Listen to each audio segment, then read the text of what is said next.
Earth was getting more crowded every year, and because of overpopulation, serious problems like global warming were only getting worse. Scientists around the world were racing to find a solution before it was too late. That was when a Norwegian scientist named Dr. Jørgen Asbjørnsen made a shocking breakthrough. He discovered a way to shrink human beings. Using his experiment, any organic material could be reduced in size, and a full-grown person could be made only 5 inches tall. He called this life-changing process downsizing. 5 years after creating it, Dr. Jørgen shocked the entire world when he appeared in public after shrinking himself. People were speechless. No one could understand how the doctor had suddenly become so tiny. Dr. Jørgen then explained that years earlier, he and his team had invented the downsizing machine. It could safely shrink any organic material. They tested it on many living creatures, and except for a few fish, none of them showed harmful side effects. Once the experiment proved successful, Dr. Jørgen, his wife Anne Asbjørnsen, and 34 volunteers went through the process themselves. Together, they became the world's very first community of small humans. He said the procedure caused no pain at all. The only thing people needed afterward was new artificial teeth. After shrinking, they were placed inside a protected glass colony to keep them safe from birds and insects. They named it the Norwegian colony. Then one of the doctor's assistants showed the world a small bag of trash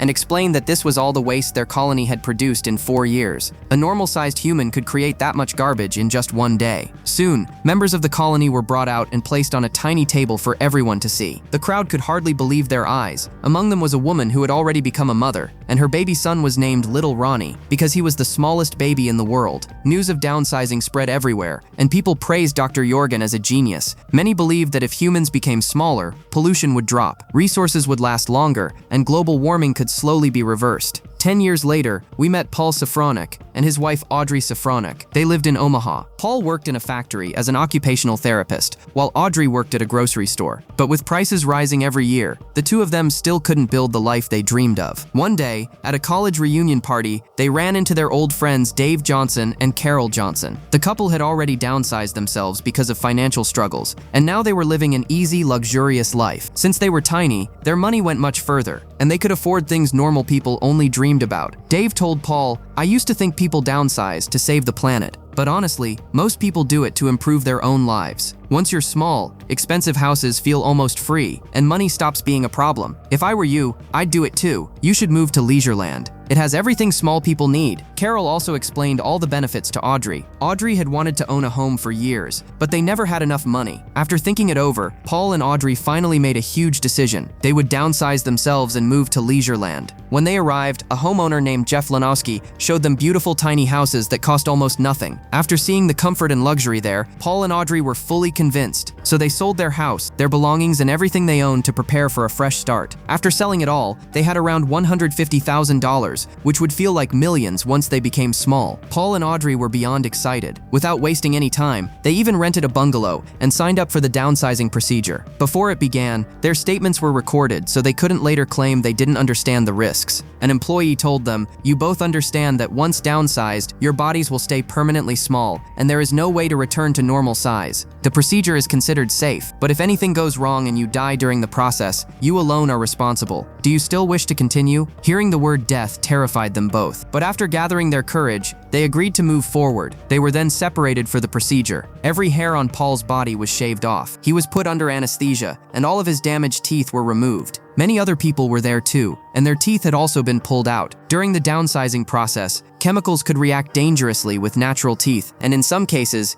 it could even be deadly. Paul was taken with the other patients into a large hall, and the downsizing procedure officially began. In only a short time, Paul and everyone around him had been reduced to tiny size. After that, they were transferred into Leisureland, where their new artificial teeth were fitted. As soon as Paul woke up, the first thing he asked about was Audrey, but the employees had no update on her arrival. Then Paul's phone rang. It was Audrey, crying. She said, "Please forgive me, but I can't do this. They shaved my head and my eyebrows. I tried to be strong, but I just can't go through with it. I ran out and came straight to the airport." Paul tried to calm her down. "You don't need to panic. Everything will be fine. Just come back here, finish the procedure, and come be with me." But Audrey replied through tears, "You don't understand. I can't come back now. I was only doing this for your happiness, but I can't do it anymore." Hearing that, Paul lost his temper. He angrily yelled at her and said cruel things in frustration. Audrey, hurt and crying, hung up the phone. Now that he had become small, Paul could never return to his old normal-sized life. With nowhere else to go, he decided to stay in Leisureland. He moved into the mansion Audrey had picked out, but living there alone brought him no joy at all. On TV, the news showed Vietnamese protesters speaking out against downsizing. They claimed criminals were using the technology for illegal operations. By shrinking people and objects, smugglers could move drugs and other contraband across places without being noticed. The report then revealed something horrifying. Vietnamese criminals had forcibly downsized 17 protesters and locked them inside a television box. When authorities opened it, 16 people were dead. Only one woman, Nagat Akrin Tran, had survived. Tragically, one of her legs had been badly injured, and she was transferred to a hospital in Leisureland for treatment. Paul felt terrible watching the story, but at that moment he was still drowning in his own pain. A year later, Paul finalized his divorce from Audrey. He also allowed his therapist license to expire because he believed being small had made his old profession meaningless. He could no longer afford the mansion, so he moved into a regular apartment and started working in customer service instead. During a party one night, he ran into his old friend Dave Johnson again. Paul sadly admitted, "Becoming small was the biggest mistake of my life. I wish I had just stayed back in Omaha with Audrey." Dave replied, "I know you feel lonely without her, but honestly, it's better she left when she did. At least now you know who she really was. If she truly loved you, she would have come here. You need to let all this go and start dating someone else." Paul said he had already moved on and was seeing a woman named Kristen. She had also gone through a divorce and moved to Leisureland with her son. That night, Paul invited Kristen over for dinner. The two quietly enjoyed their meal together, but then Paul's neighbor Dusan Markovich started blasting loud music in his apartment. Paul stepped onto the balcony and asked him to lower the volume. A moment later, Dusan came into Paul's apartment and said, "Sorry about that. I'm having a little party tonight, and I'll wrap it up soon. Just don't call the police like last time. Actually, why don't you come join us?" Paul had no interest in partying, so he sent Dusan away. After dinner, Kristen got ready to leave. Paul kissed her, but she pulled back. She gently said, "I'm sorry, but we shouldn't get this comfortable so fast." Paul felt rejected and hurt. Upset by the moment, he ended things with Kristen right there. Now with nothing else to do, Paul decided to go to Dusan's party after all. Dusan was happy to see him and introduced him to his friend Conrad. At the party, Paul was surprised to meet little Ronnie, the world's tiniest baby, now older. He was thrilled and even took a picture with him. Then suddenly, while kissing him, a random girl slipped a capsule of drugs into Paul's mouth. Once the effects kicked in, Paul barely remembered anything and spent the night lost in the chaos, partying wildly. The next morning, when he finally woke up, everyone had already gone home, and cleaners had arrived to tidy up the apartment. Paul later talked to Dusan about little Ronnie and mentioned wanting to visit the Norwegian colony someday. Dusan replied, "Conrad and I do business together. We go to the Norway colony all the time." Then he looked at Paul seriously and said, "I haven't known you long, but I can tell one thing. Deep down, you're miserable. You should be out seeing the world, not wasting away inside this depressing apartment." As he spoke, Dawson began telling Paul about his illegal business, how he smuggled normal-sized products in from the outside world and sold them inside Leisureland for huge profits. Paul barely paid attention to what Dawson Markovich was saying because he noticed one of the cleaners limping badly. He soon realized she had a prosthetic leg, and it seemed to be malfunctioning, making it hard for her to walk. Wanting to help, Paul immediately went over to her. To his surprise, the cleaner was none other than Naglok Lan Tran, the Vietnamese protester who had been transferred to Leisureland a year earlier. Paul tried to repair her artificial leg, but for some reason he couldn't get it working properly. One of Nogok Lan's friends was seriously ill, and she mistakenly assumed Paul was a doctor. She quickly took him with her for help. Paul then discovered that Nogok Lan didn't actually live inside the luxury of Leisureland at all. She was living outside it, in the slums. Paul was shocked. He couldn't believe a woman who had bravely stood up against criminals was now surviving in such terrible conditions. He tried to explain that, but Nogok Lan still gave her friend a large amount of painkillers. Paul wanted to keep working on Nogok Lan's leg, but she was exhausted and told him they would deal with it tomorrow. Respecting her wishes, Paul left and returned to the slums the next day. There, he learned that Nogok Lan's friend had died after taking too many painkillers. But Nogok Lan didn't seem deeply upset. Her friend had been suffering in terrible pain for days, and now at least she had peace. As Paul continued fixing her leg, he asked about her family. Nogok Lan explained that the government had destroyed their village to build a dam. When she and her sister protested, they were thrown into prison. They were treated horribly there, and her sister died behind bars. Hearing that story left Paul stunned. In shock, he accidentally broke the prosthetic leg completely. Nogok Lan exploded in anger and cursed him out. Now without a leg, she couldn't work at all, so she demanded that Paul help her until a new one arrived. From then on, Paul did cleaning jobs in her place. He also joined Nogok Lan in collecting leftover food from the homes of the rich and distributing it to needy people in the slums. Seeing how kind and selfless she was, deeply moved Paul. He began using his medical knowledge to help sick people there as well.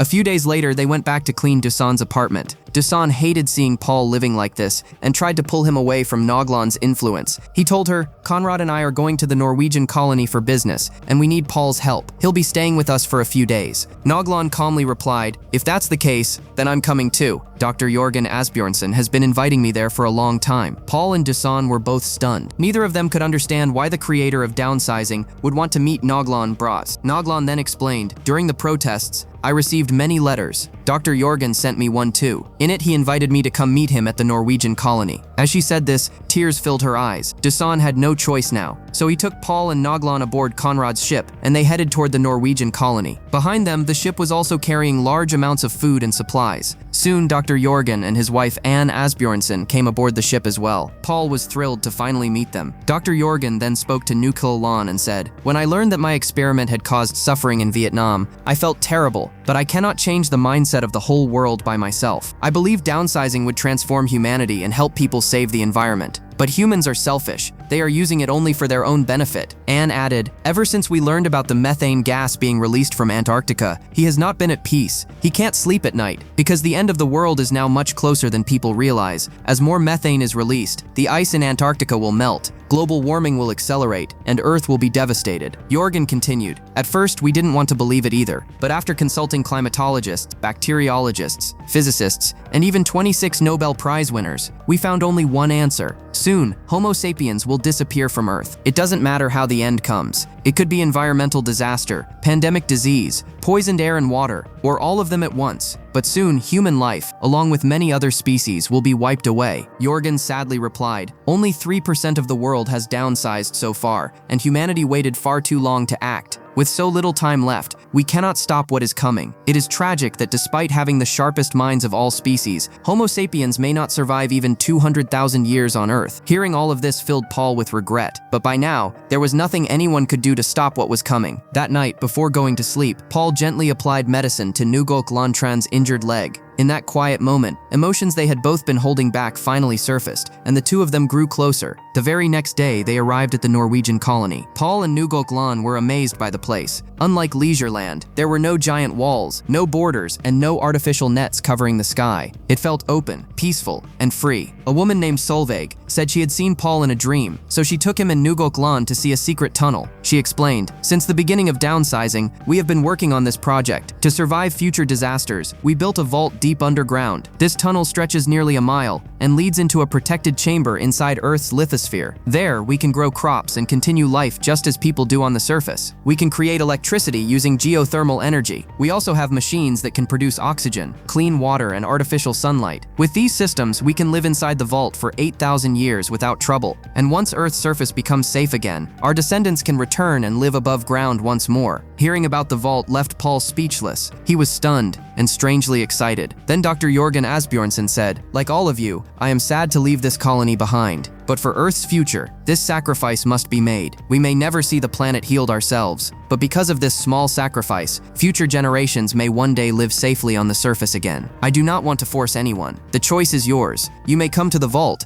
or stay behind." Every member of the Norwegian colony was ready to go inside. Paul also wanted to help save humanity, and he urged Nagalan to come with him, but she became furious. She said, "I always knew you were foolish, but I never thought you were this crazy." Paul replied, "What are you talking about? We both know humanity's future is inside that vault. We have to help them. The people inside the vault will have everything they need. They have resources. They'll survive just fine. The people who truly need help are the ones staying on the surface. If you really want to help someone, then stay here." She took Paul to Dusan Merkovich and Conrad, hoping they could talk sense into him. Dusan said, "How can you be this stupid? People have been predicting Earth's destruction for thousands of years, and none of it has happened. And even if this warning is true, it could still take hundreds of years before the world ends. By then, our children's children will still be playing outside. I want to stop humanity from disappearing. You don't understand. Everything that happened to me led me here. If my wife hadn't left me, if I hadn't met you and Negok Lan, I never would have reached the Norwegian colony. This is a sign. Even God wants me to go into that vault." Negok Lan looked at him and asked, "Then why were you with me? Did you love me, or did you just feel sorry for me?" Paul answered honestly, "I do love you, but my whole life, I've always done what other people wanted. This time, I'm going to listen to my own heart, and my heart says I need to go." Later, Paul stood with everyone and watched what might be his final sunset on Earth. Then he said goodbye to his friends and began walking toward the the tunnel. Before he left, Ngọc Lan handed him a Vietnamese Bible so he would remember her. Paul leaned in to kiss her, but she turned her face away. It was clear she was not happy about his decision at all. Even so, Paul ignored the pain and continued following the others into the vault. After asking one of the men, he learned it would still take 11 hours to reach the main chamber. But deep inside, something didn't feel right. Just before the tunnel gate closed, Paul turned around and rushed back out. He ran straight to Ngọc Lan. Moments later, controlled explosions dropped earth over the tunnel entrance, sealing it safely from the outside world. Ngọc Lan and Dusan were overjoyed that Paul had returned. Soon after, they all went back to Leisureland together. There, Paul began working beside Ngọc Lan, helping people in need. He used his medical knowledge to care for the sick